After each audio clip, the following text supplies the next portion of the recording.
So, welcome, folks, to this session, the Archives Unlimited session.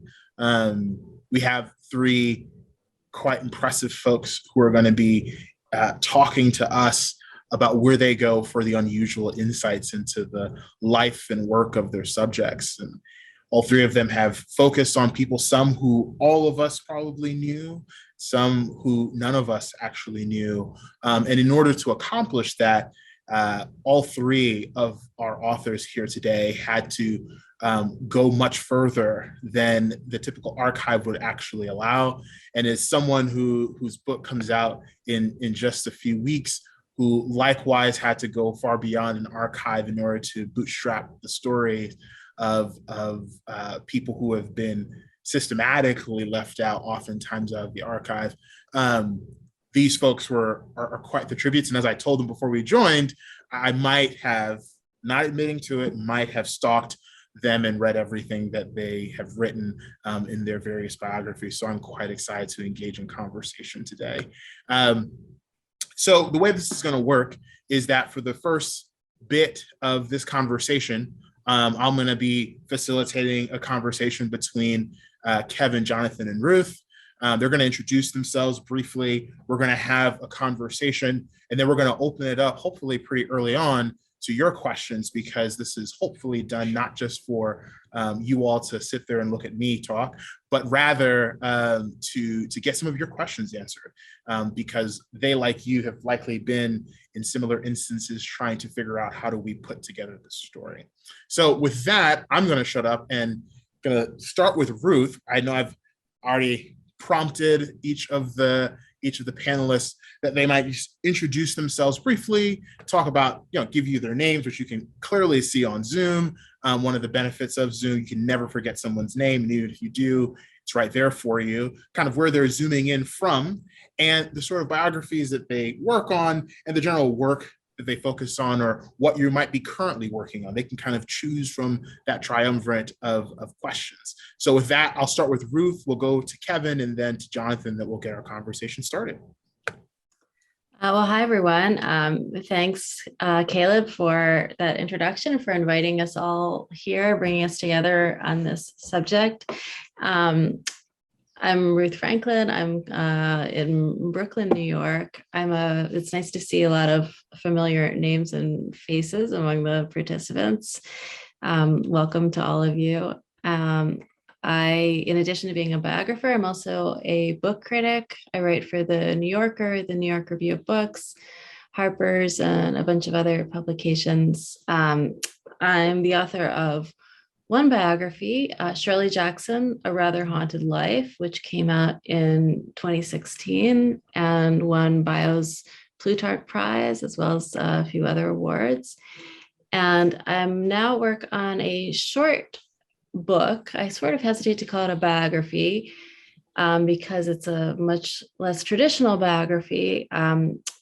It's a book about Anne Frank for the Yale Jewish Lives series, which is a series of short biographies run by Yale University Press.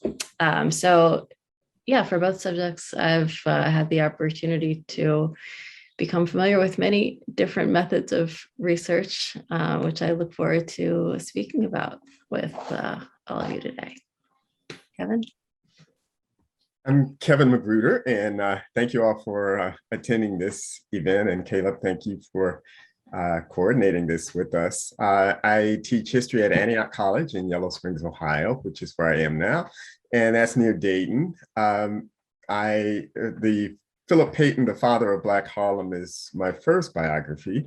One of my major areas of research is race and real estate, and the book that I did before the Payton book was a book called just that, Race and Real Estate, Conflict and Cooperation in Harlem, 1890 to 1920, and it came out in 2015, and that had a lot to do with me doing the Payton book. I'm now at the beginning stages of a biography of Rudolph Fisher, the Harlem Renaissance writer, who's not so well known now, but he was really one of the most prolific of the Harlem Renaissance set. I interviewed his widow in the early 1990s and got reconnected with his granddaughter recently. So that's a project I'm working on now. Thank you. Jonathan. Hi, I'm Jonathan Eig, and I've written, I guess, at least 3 biographies. Some of the other ones, I'm not sure you'd call them biographies. One was about the invention of the birth control pill, and it was, I don't know if the pill was the subject or if the inventors and the rebels who were pushing the pill were really the subject. It was kind of a hybrid. And I'm now working on a biography of Martin Luther King, and just did some research in the Antioch University libraries and found a couple of nice new things on Coretta Scott King that I had never seen before. So I think for me, the archives, I started out as a journalist. So, I thought of myself as a guy who goes out and does interviews, and I've really learned to be a lot better at my archival research, and they've really been the key. I don't think I could even contemplate doing a biography now without first thinking about what kind of archival materials might be out there, and gotten better at finding some of the more out of the way archival materials as I've done, one book after another. So I look forward to talking about some of that with all of you today and learning from you guys as well. Thank you so much, Ether. I don't want to hesitate. I want to kind of get into the conversation. So Ruth, the first question is to you. Your work on Shirley Jackson really helped to kind of fill a hole, right? That was in the mainstream American literary canon. But I can imagine that filling that hole took an approach that wasn't just innovative, but kind of comprehensive of things we probably didn't formally consider part of the in your quill to start to tell her story. So kind of how did you approach the task, and where did this whole filling take you? I know it's an open-ended question, but I think a good one to get us started. Thank you, Caleb. Yeah. Well, Shirley Jackson, of course, was a very, very well-known American writer, the author of the short story The Lottery, one of the most famous short stories of her time and one of the most frequently anthologized short stories in American literature.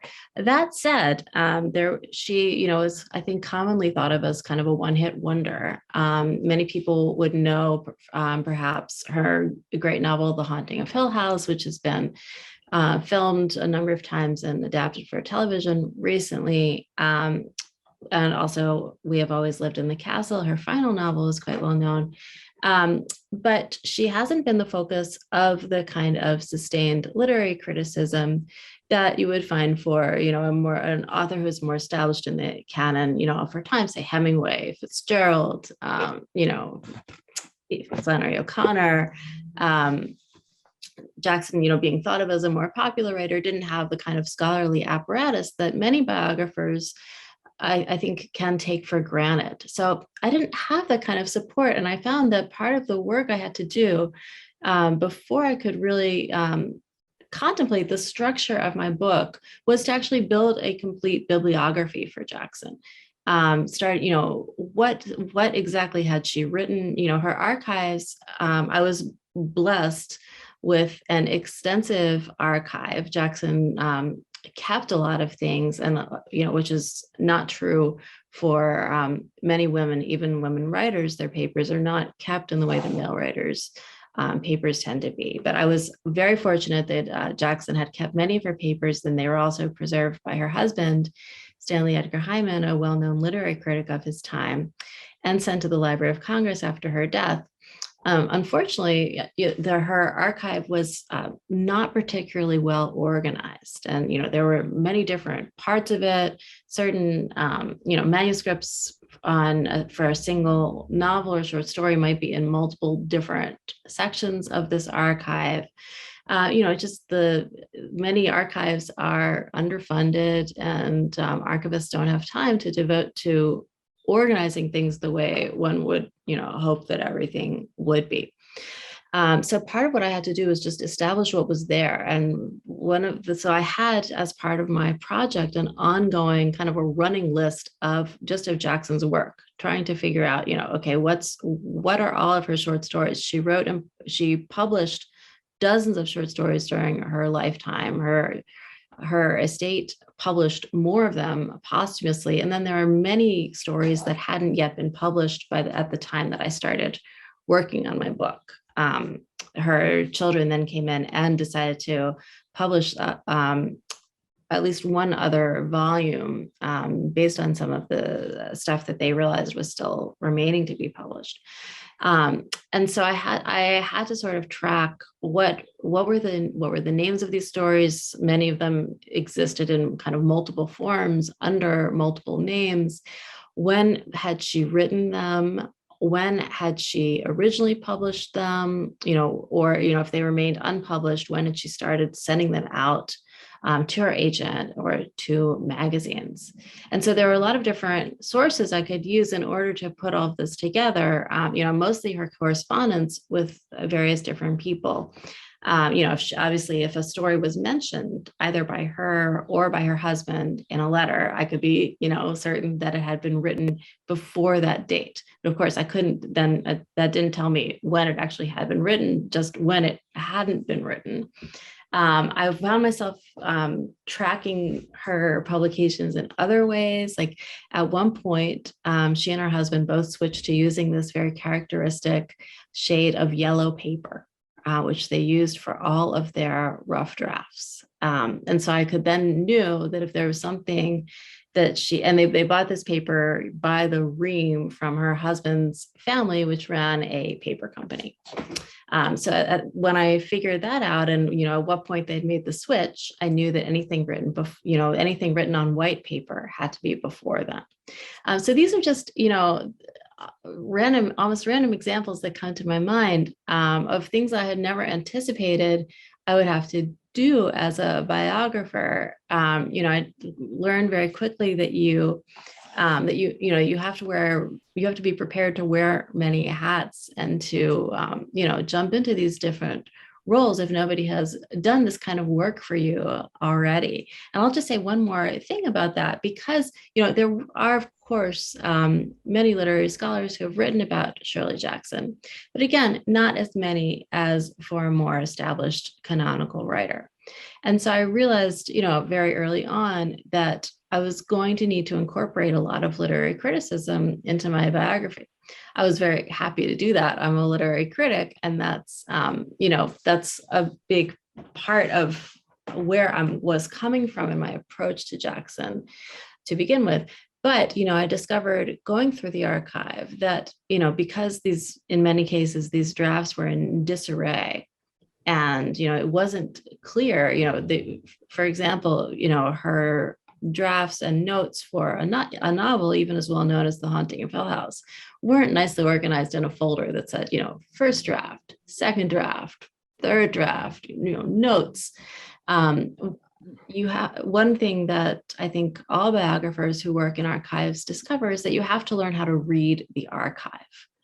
And there aren't really any shortcuts to that. You get there through spending sustained amounts of time just going through the papers and figuring out, what's there and the shape of things. And that's how you start to notice things like, the difference between the yellow paper manuscripts and the white paper manuscripts, for instance.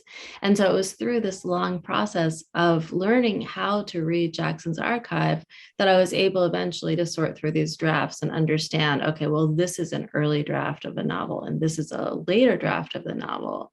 And, once I know that, I can sort through the kinds of changes she made from draft to draft and really track that process.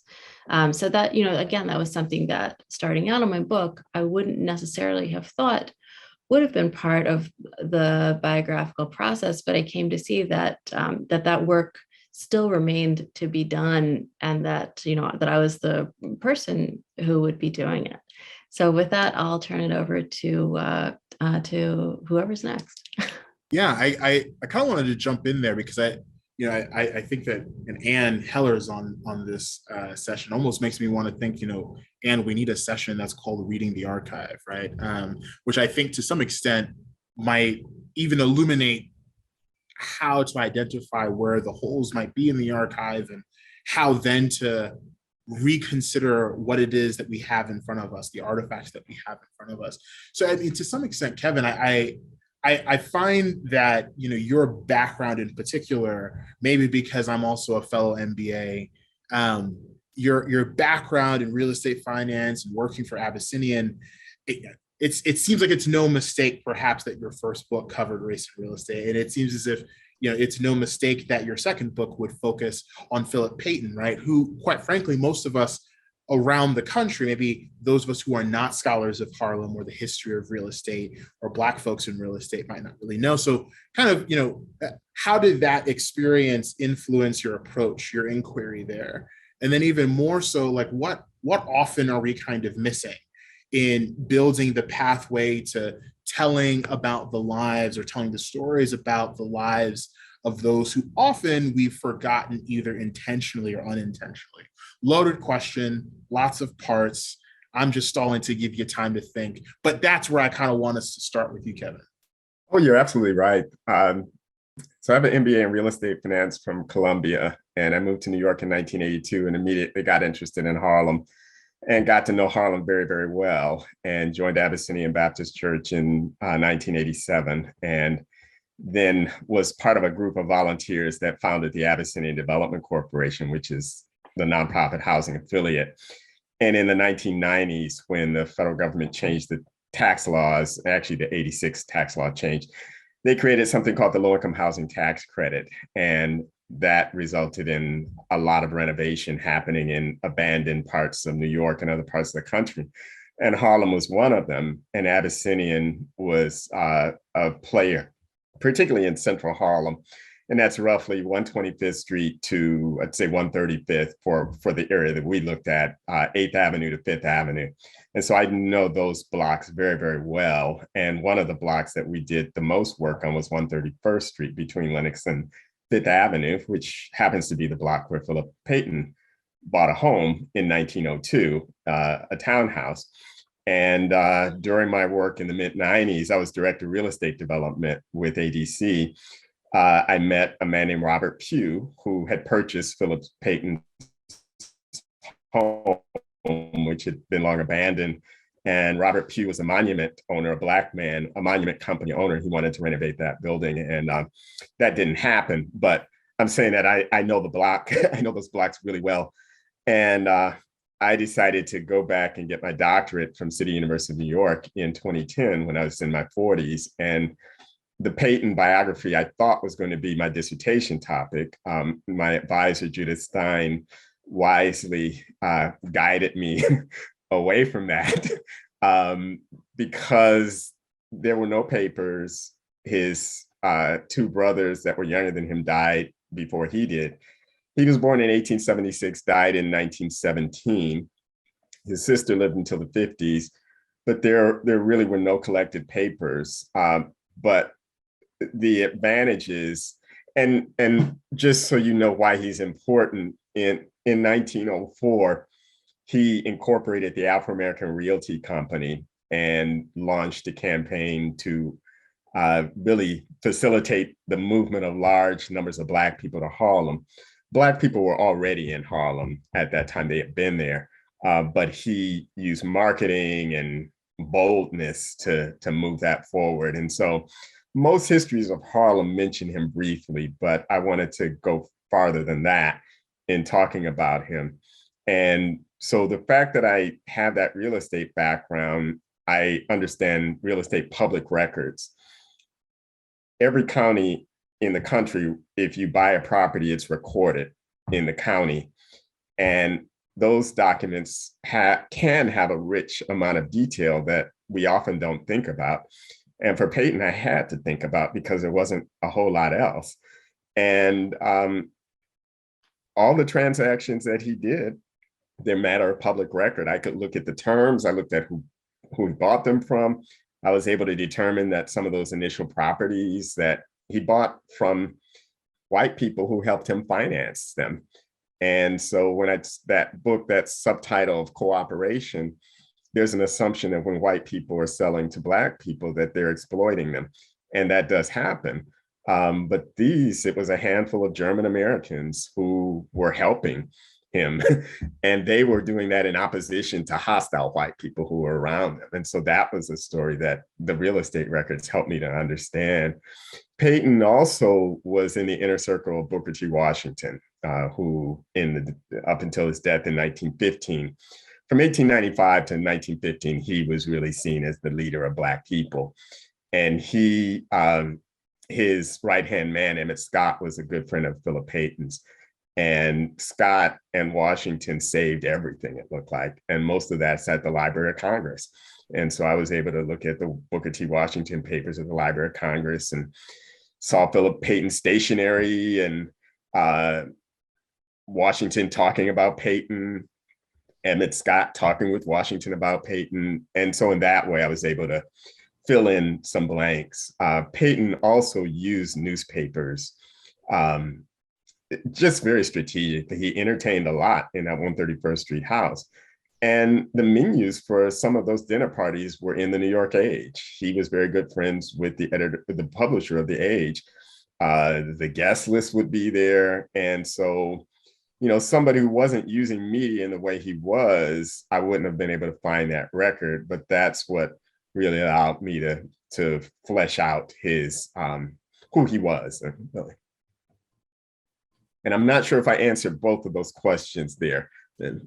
No, you did to some extent. I want to kind of get Jonathan in here in part because, whether it's Ali or Gehrig, your inquiry has often or now with Martin Luther King Jr. has included, folks that perhaps unlike Philip Payton or folks that I cover, like Black people in the Old West, like Edward McCabe and others, right? You're focusing on people about whom the world thinks they might know enough, or they think they might know everything. But every single time I, flip the pages of your book, you bring such rich content that I otherwise would not have found on such characters, on such figures throughout history.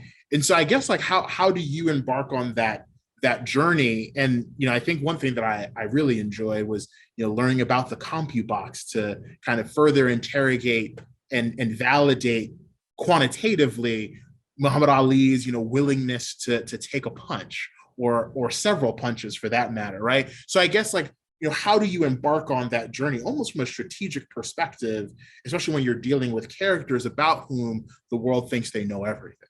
Yeah, that's a great question, Caleb. And I think, you got to start out when you decide to take on a subject where the person's pretty well known already, you have to ask yourself, is there enough new material out there? Or are there enough people to talk to that I can bring something new to this, because you don't want to do a rehash of what's already out there. So in the case of Lou Gehrig, there was almost nothing out there. And a lot of these people that I've written about, Ali, Gehrig, Al Capone, they're not the kind of people who really keep track of their correspondence. They don't keep diaries, unfortunately. Gehrig never wrote a memoir. And so you have to find some unusual sources. And in the case of Gehrig, I found autograph collectors had some of his letters. And one in particular had 200 pages of letters that Gehrig wrote to his doctor as he was dying. And Gehrig's illness, the last 2 years of his life, had been completely undocumented because he basically went away, stepped out of the public spotlight and wanted to be with his family. So that was hugely revelatory. In the case of Ali, maybe the most famous man on earth in the 20th century, massive media coverage. He's on TV practically every day. He's in the newspaper practically every day. But again, no letters, no diaries. He was dyslexic, didn't write very much. So you have to think a little bit more creatively. And one of the things that I really have learned I wish I figured out sooner, is that you go to the archives of the people who wrote the best magazine stories or the best newspaper stories about these figures. And there was a guy from Sports Illustrated who wrote the first cover story on Ali, who had something like 20 hours of audio tapes still on the cassette at the library, at the archive of the university from which he graduated. And I was the first person to ever ask to see this guy's collection. And they digitized all those tapes for me. And he had his tape recorder running for the entire 2 weeks that he was with Ali. Even when they were just sitting around the hotel watching TV, he had his tape recorder running. So, I've gotten more creative. And just to say one more thing on that subject, with the case of somebody like Martin Luther King, where you're taking on somebody who's been written about a lot, where there's massive amount of scholarship, numerous biographies, you have to pass that test. Like, is there something new to say here? And I knew two things going into that. One, that there were still dozens, perhaps more than 100 people alive who knew King well, and that they were in their twilight years and time was running out to interview them. And number two, I went to the first biography ever published of King by Lawrence Dunbar Reddick, and published in 1957 when King was still in Montgomery.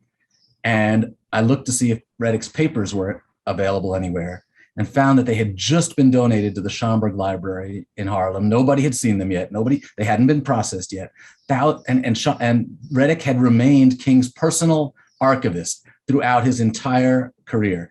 Was with him, was with the SCLC all the way until 68. And he documented everything, and nobody had seen this stuff before. So you've got to, make a decision early on. Is there enough that I'm going to take the dive into this and see what else I find? You asked me about the CompuBox. So with Ali, one of the things that that occurs to me is I've got 5 years to work on this book. Nobody else has ever taken 5 years to look at Ali's life. What can I do that nobody else has thought to do? Can I count the number of times he was punched? Can I hire speech pathologists to measure the rate of his speaking ability from the beginning of his career to the end of his career? And can I correlate the number of punches he's taking to his speaking rate, the number of syllables per second in which he's speaking? And I find scientists and I find statisticians who keep the stats for boxing today, and they were willing to do this research for free because they loved the idea. So it's about thinking a little bit in an entrepreneurial way, and a little bit like, as a biographer with 5 years on a subject, what can I do that the writers before me haven't been able to? Or now that enough time has passed, what can I do that they couldn't do before? Yeah, I for free research seems like a both like an elusive dream for some of us, but then also what kind of advances we're getting, right? It's for sure. So look, I a few things. One is a matter of housekeeping. We want to make sure that we open up the floor in just a moment for questions from those who are attending, and there are quite a few of you. So if you could do me a favor and either do one of two things or both. Start to drop any of your questions in the chat such that you have them. I can read them out for you, or you can just use the raise hand function. Again, things that we would never say if we were talking in a room together, but still raise your hand using the raise hand function. Because what I'm going to do now is just going to turn it back to the panelists to kind of provide some thoughts, some concluding thoughts on kind of approach, process, and perhaps the impact of taking a more unlimited or taking a more expansive approach to the archive, right? Whether it's Ruth talking about learning how to read the archive, which again, I need to ruminate on, given that I'm in the midst of archival crisis, as I would like to call it, for my next book, or Jonathan talking about the more entrepreneurial endeavor that you must apply to the biographical writing process, and then Kevin talking about leveraging some of these additional public source material that one would ordinarily not necessarily think of, but that he's able to leverage because of his experience. So it'd be great. Any one of you can go at any point. I'm not even going to call on one. Jonathan, though, is unmuted. So just in case you're interested in volunteering, Jonathan, go for it. So I guess the question is, the overview, what can we do to learn? I think more so about what sort of kind of strategic lessons are digestible that one can take, right? And perhaps using a term that Kevin and I might use in our MBA training, like how do we take that at scale beyond the experience necessarily of Ali or of Garrett or of King? How do we scale that particular approach that you've taken or that others have taken to reach beyond the archive, hopefully to add to or amplify the stories of those who otherwise wouldn't be told or wouldn't be told as fully as they could be? Well, let me say this. One thing I would say is that, one of the advantages that we have usually when we take up any subject is that it hasn't been done, or at least hasn't been done in a while. So what can we add that the last generation of biographers wasn't able to? And one way to really mind that is just, as Ruth was saying, build a bibliography, look at what's been written, and then see, how you can take that a step further. So David Halberstam did one of the last great interviews with Martin Luther King. Where are his notes now? Coretta Scott King produced a memoir 6 months after her husband died. Where are the files from that memoir, right? So I think starting with that bibliography, as Ruth said, starting with the notes from other people who've written about your subject, even if they've written peripherally about it. I found 2 unpublished biographies of Ralph Abernathy. I found an unpublished autobiography of Daddy King, right? We got to take advantage of the fact that we're coming along a generation later and realize what a huge, golden opportunity that provides to look into subjects that you think the story's been told already, but other people have left breadcrumbs for you to go back and find what they missed. Yeah, and I would just add to that, that's such a great point. And what you bring out there is that, we're not looking for the published material, we're looking for the raw material that went into all these books. And so, your subjects' archives have archives, right? And it's a question of sort of following that back as far as you possibly can. So yeah, if somebody wrote about your subject, where are their archives? If, the problem you so often face in, people who are corresponding before email is that in your subject's archives, you have all the letters that they received, but not the letters that they sent out into the world, unless, you're lucky enough for them to have kept copies. But again, of course, this isn't usually the case. So then it's a question of, pursuing all those leads. Did your subject's correspondence have archives, or are there family papers somewhere? Are there descendants, who might know where things are kept that aren't in public archives? And I think, in many cases, it's on the one hand, it's a question of not taking no for an answer. If people say they don't know where stuff is, that it's okay to go back to them, 1 month, 6 months, even a year later, and say, hey, did you ever find the thing that I asked you about before? Just being persistent. If people can't find things or aren't sure about it, to be sure to, that doesn't mean that the thing doesn't exist. It just means that it doesn't exist yet for you. At the risk of sounding like a one-note message, that I think real estate records have value regardless of who the subject is. That Peyton was in real estate, so there was a lot there, but anybody. And so because they can tell, they can often place the person class-wise. How much was that property that they bought? Were they renting? Were they owning? And that's not just ownership, but even looking at city directories to see where people live. There's always an assumption that Black people were always living in segregated communities. Segregation plays out different ways in different parts of the country. And so what does the fact that you have a Black person living in a neighborhood surrounded by white people tell you about that community, but also about that person's experience in that community and where they fit in? They don't stand alone. And so what I was doing that was kind of the starting point. For those German Americans, I looked at Ancestry.com, found some of them, the ship that they came to the country on, and was able to place them, looked at the Times wedding articles to see what was their religion. There's assumption that all Germans in Harlem were Jewish, but people forget Germany has Lutherans and other Christians and Jewish as well. And so those records, even understanding where they lived. And so because each county has them, they're arranged in different ways in different counties, but they really are, they can unlock some information, particularly for people who don't leave papers, that could get past some of those barriers there. Those are all incredibly helpful, and we already have quite a few questions, and appreciate you, Jonathan, for calling out that one about FOIA requests. What I'm going to do is I'm going to read some of those questions and throw them out. It's kind of a popcorn style to the panelists. And if you feel as if I've not framed your question properly, just go ahead and unmute and kind of redirect me. That way I don't lose out on the opportunity. We have about 20 minutes as well, roughly, to get through some questions. And so if there are more, feel free to add. But on the FOIA one, and I have definitely been someone who has been through a nice, good old FOIA request being rejected after you've worked so hard on it, prayed, lit some incense, wished upon a lucky star.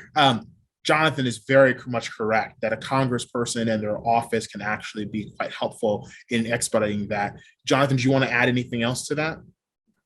No, I think that it really is a game changer, especially if you find somebody in your local congressperson's office. Doesn't have to be the congressperson himself, just an aide who gets it and cares about your subject. They can cut through a lot of red tape. So it's one of my favorite tools.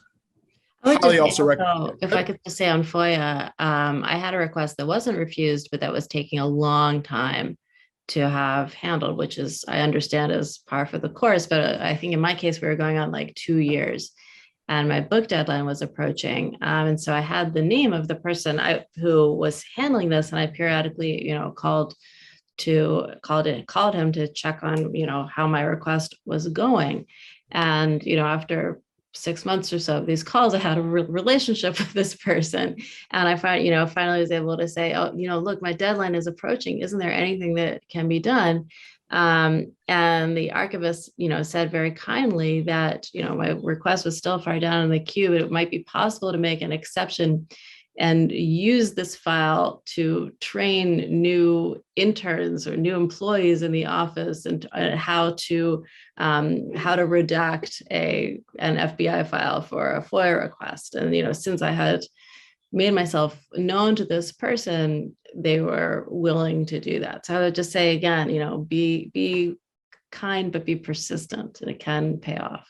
Yeah, the personal touch really makes a big difference, especially now operating during COVID when you're not able to visit some of these, or when the budget just doesn't allow you to visit all these libraries. Calling the archivist and explaining them what you're working on. And sometimes you find that they didn't know they had this material. They'd love to get it digitized. Mm-hmm. They might even have a little bit of money to help you get it digitized. The phone call is really important. Don't just rely on email. The human voice, obviously visiting in person is the best, but if you can't do that, at least pick up the phone. Yeah, also, especially an unexpected benefit, I think, that COVID has brought us is that archives are much more willing to digitize things than they were in the past in order to cut down on the traffic of people in those reading rooms. Right. And so, yeah, I've been really surprised to find that archives that weren't digitizing things for my last project are now happily sending over the files. And Kevin, it seems like you're wanting to get in on that. Yeah, I just wanted to reaffirm that persistence. I had that experience at Livingstone College in North Carolina, where Peyton went for his junior year of high school. And there's a lot of misunderstanding about what that was. So some biographies say he graduated from Livingstone, he didn't. Their archives were closed for a couple of years. This is before COVID, but I would call every 6 months, like Ruth is saying, and eventually they let me into them for a day, and they weren't really open. Same thing at Morgan State, where Emmett Scott's papers are. They were waiting for processing. But part of it too is that, particularly on African-American subjects, there is a thirst for these people to be brought to the public. And so a sympathetic librarian, reference librarian, often approached with empathy, will respond favorably, I think. Yeah, and I would add to that, when you get access to something like this, and you've digitized it, share it with everyone you can. Like I share all my stuff with researchers as soon as, I'm not waiting for my book to come out. I'm sharing it as widely as I can, because so much is being processed right now. There's no way for you to keep up on top of it all. If there are other scholars in your field and they're not writing a book that's directly competitive, share it with them and they'll share with you. It's beautiful. Completely agree. And there's a question actually to Kevin that I think is a little tricky, and maybe as the son of a preacher man, a grandson of a preacher man, speaking as myself, I'm quite interested in getting your answer to this. Can you speak a little bit more about Abyssinian Baptist Church, but even more broadly religious institutions and the archives, right? It seems like sometimes certain religious institutions are not necessarily as open in the same way as library or what we would kind of consider a more conventional archive. Could you provide some insight on that as someone who maybe worked somewhat tangentially for Abyssinian's corporate development, community development corporation? Actually, right before I came on this, I was taping a 10-minute history of the archives and history ministry at Abyssinian Baptist Church, because I am a member still, even though I live in Ohio, and I led that ministry for about 15 years. And so the church was founded in 1808, one of the oldest Black churches in the country, did not have archives. And in the 1990s, Calvin Butts, the pastor, asked a group of us who he knew were interested in history. The church was being renovated, and there was a room devoted to Adam Clayton Powell Jr. and his congressional career, his ministry, that was going to be dismantled to install an elevator. And in doing that, those records needed to be protected, but also, which I don't think they expected, during the renovation, they found records all throughout the church, including the real estate records from the purchase of a building on Waverly Place that the church bought in the 1860s. And so Dr. Butts was very interested in history. And so he and the trustees set aside money for us to hire a part-time archivist, working with about 10 of us members to process those over about a 3-year period. Created 2 finding aids, the Adam Clayton Powell Jr. collection and the Abyssinian Baptist Church collection. And then as volunteers, we really did the role of what an archivist would do at an archive. I was in graduate school by that point. My schedule was pretty flexible, so I met with a lot of the researchers who were coming in to look at records. And the importance there is, when you come to a church archive, there needs to be somebody to tell you what this is. Dietrich Bonhoeffer was at Abyssinian when he was at Union Theological Seminary in the 30s. And a lot of people come to Abyssinian looking for his information. And I have to remind them that he was teaching Sunday school. He never joined the church. He's not in the membership rolls. He wasn't famous when he was there. And so, because they kind of almost suggest that it's our failing because we don't have anything. And they don't understand that he was a person and he was a unique white person in a Black congregation. And so what we try to do in that way is grounded. That was, our archives were being developed in the 90s when the Lilly Foundation was doing that with Black churches around the country. And I don't know what came of that. But St. Philip's Church is an Episcopal church in Harlem that has a similar kind of history, chronology. I think their archives are at the Schomburg, but it is a gap that needs to continually be filled. Abyssinian was a big church, is a big church, and so we had volunteers to do it. I belong to a small church here in Ohio now, and I'm probably going to be the one doing it, following up on Phyllis Jackson, a woman who was doing it up until she died about a year ago. But it only takes 1 or 2 people to move that forward with some guidance. But it is very important because otherwise a lot of really important records get lost. One other I was going to say, for anybody who's not sure how to find archives, I just put into the chat a very useful link for a site called Archive Grid that allows you to search, many, many, many different archives at one time for your subject, in case anybody is not aware that this exists.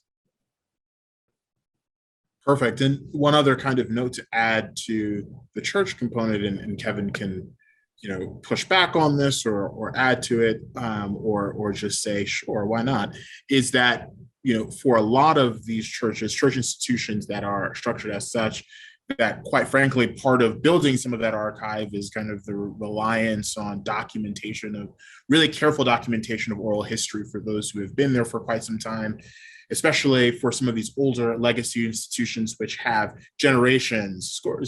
multiple generations of families that have been attending, which probably have kept better records of the happenings of some of these institutions, religious institutions, not just Christian churches, but religious institutions of all sorts around the country.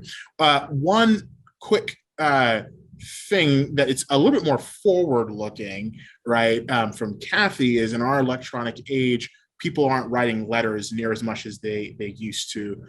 Speaking very honestly, as a millennial, I do not write letters near as much as I probably should. And as such, we probably retain even less of the hard copies of these documents. So with a more forward-looking view, how are we going to write biographies of notable millennials or other people? Is it going to be, diving deep into the ephemera of texts and emails and tweets and whatnot, digital blockchain questions? But I think it's a fascinating question, in part because it's a question of what then is left for us to do as those who want to document history, especially when that history might not necessarily be as hard coded, if you will. So anyone would like to take that? Any one of you three? Well, I think that this is, honestly, I have a much less pessimistic view of biography in the future, I think, than some. And, maybe it's just because of the how much of Shirley Jackson's correspondence was, one-sided, and that, she's sending letters to private people, and I was never able to locate those. And that is just not a problem with email, right? I mean, it's all, both sides of it are all already there. And it's just going to be a question of, how these things get preserved. Paper is pretty ephemeral too. I don't, anybody who's visited an archive knows that it has to be handled with care. It starts to fall apart after a certain amount of time. And so, I feel very optimistic that biography in the future is really going to be enriched by electronic communication, and not just that, but by the amount of public of stuff that's in the public domain. All of our tweets are all out there. You don't need to go to an archive. You don't need to ask permission to access this stuff. I think, even for people who are private citizens, much more is available open in public than was, 20, 30, 50 years ago. I think that's right, Ruth. And I think that, I got a little taste of that with Ali, because he never wrote anything down, but he lived very publicly. Everything he said, was well, not everything he said, but much of what he said was in front of a microphone. And then you have to judge, you have to be careful, because when you do find a letter, there's a tendency to perhaps give too much value to it, because it's one of the few things he wrote down. It's in some ways, depending on whether we can gain access to all those emails, filtering it out will be difficult, but the context will be actually much improved over, I think, what we have now. So I think it's going to be different. And I guess the question is, who's going to preserve those? If you're dealing with somebody who maybe isn't famous their whole life, and it only becomes clear later that we should have preserved those emails, or even that person might have wanted to preserve their emails. Can we recover them? I just don't know that technologically yet what the answer to that will be. But for people who are thinking about saving their research materials or saving their, the data of their life, I think it will be a bounty for the future biographers. And I think to that point, I believe that there's a movement to include those decisions as part of estate planning. Mm-hmm. Because like with Facebook pages, I have friends who died within the last 10 years, and in some cases their partners are managing those pages. And I'm sure that's not just by chance. That was a conversation they had. So it's one thing if the email exists, but getting access to it. But that's a decision in the same way that people decide who's going to get real estate as part of an estate plan. And that could be a way to get, really make sure those kinds of things that aren't really public, like Twitter, remain accessible. Yeah, maybe a business will develop where people archive others' emails in their digital domains, so that because we don't know what's going to be valuable, down the road. We don't know which lives are going to be worth looking at down the road. So it'll be interesting to see how that sorts itself out. For sure. And in the interest of time, I'm going to kind of combine these questions. And so as such, it's going to, just warning you all, it's going to be clunky. But we're going to try and make sure that we address everyone's questions. So one person, Nigel Cameron asked about balancing limited time. I think this is probably the most writerly of questions, balancing, right, one's limited time working on a hybridized project. Seems like now I was focusing on C. Everett Koop, but balancing it between the challenge of diving deep into like vast archive of material, interviews, and of course the writing, right? And this leads me to then wonder the other Nigel who's in this room, to ask the question, like, in all of the getting, right? How are we, or what should we be doing to kind of archive the work and the collection of materials and papers that you as biographers are collecting, right? Because to some great extent, that would be just as helpful, right? And I think especially like when Kevin was talking about folks who were documenting the lives of others, or Ruth talking about folks, you know, how people's archives have archives, right? It almost lends itself to almost asking, for those of you who are collecting such, you know, immense amounts of materials, how should we be doing that? So on the one hand, how do we balance all of this, given that we're diving into the vast unknown to some extent and making it known? And then in that getting, in that organizing, in that synthesizing, how, or should we, and if we should be, what should we be doing to really kind of collect, document, and archive the papers and materials that you all are putting together?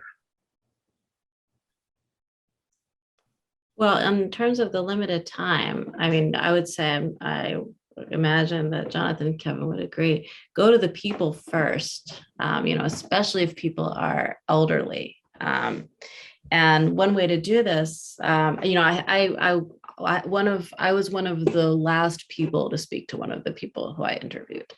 So, you know, if I shudder to think, you know, if I hadn't gotten there, you know, if I had gotten there a week or so later, I wouldn't have had that interview.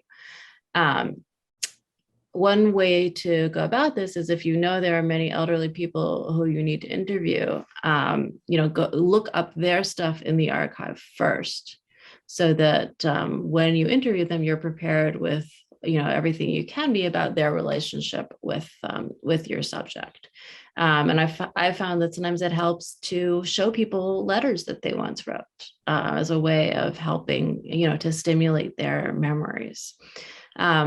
You know, somebody at a bio conference a couple of years ago said something that made a lot of sense to me at the time, which is that you always have to balance out the proportions of your time between research and writing, but that those proportions are going to be constantly changing over the life of your project.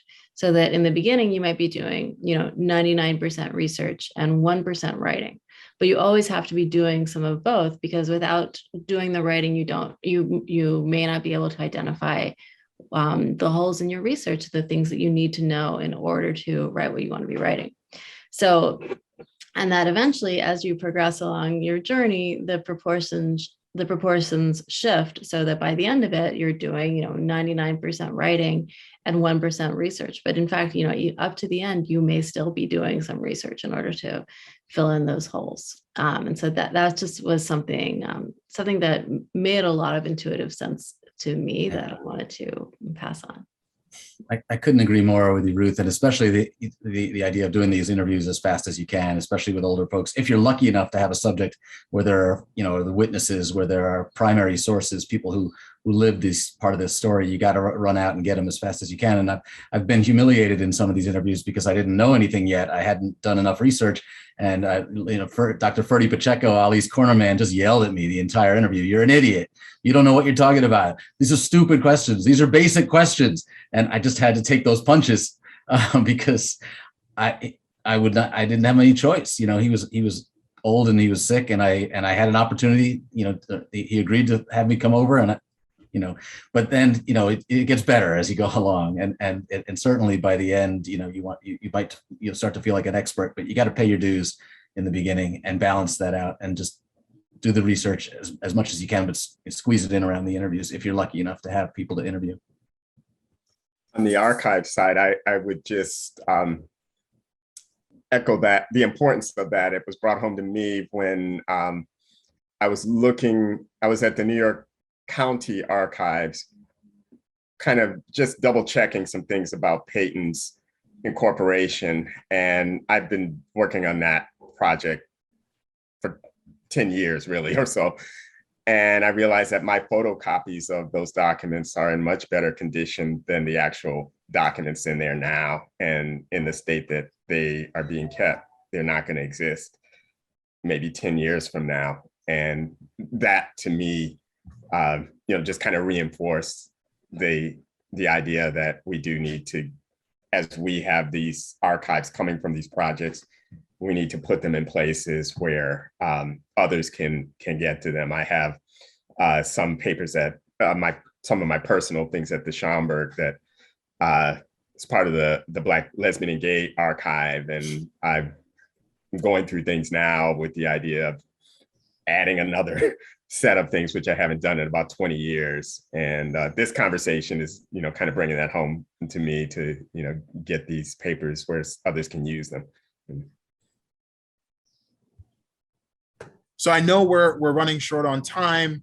We're about to conclude, but thank you all so much for attending. I know we would ordinarily be giving our three guests, Kevin, Jonathan, and Ruth, or three panelists rather, a thunderous set of applause, but thank you all so much for sharing your insights. They're invaluable, if not to anyone else, to me, and we really appreciate it. Of course, Jonathan just also offered to email him with questions. I will be emailing Kevin with questions because I have some questions for my next book. And so thank you all so much. We'll go ahead and give you about a minute and a half back, and we appreciate your time. Thank you. Thanks, everybody. Thank you.